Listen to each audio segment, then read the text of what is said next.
আন্তর্জাতিক ক্রিকেটে তামিম ইকবাল নেই তা 1 বছর হতে চলল। তার আন্তর্জাতিক কেরিয়ারের ভবিষ্যৎ কী সেটাও এখনও অস্পষ্ট। মাঠে না থাকলেও তামিমকে নিয়ে আলোচনা তাই থেমে নেই। আর সুযোগ পেলেই এই ওপেনারের বিষয়ে ক্রীড়ামন্ত্রী এবং বাংলাদেশ ক্রিকেট বোর্ডের সভাপতি নাজমুল হাসান পাপনের কাছে জানতে যাওয়া হয়।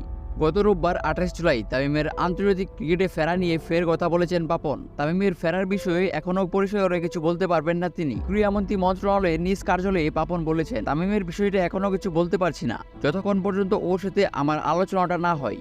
তার আগে ওর সাথে যখন আমার বসার কথা ছিল তাকে ফোন করলাম আসতে, তখন ও বলল আমার তো খেলা, বিপিএলটা শেষ হলে আসবো। আবার যেদিন বিপিএল শেষ হলো তারপর দিন একটা মেসেজ পাঠালো আমি দেশের বাইরে যাচ্ছি, এসে আপনার সাথে যোগাযোগ করব। তারপর আর যোগাযোগ হয়নি। যেটুকু হয়েছে নাফিস ইকবালের অসুস্থতা নিয়ে, তবে আমরা চাই ও আসুক।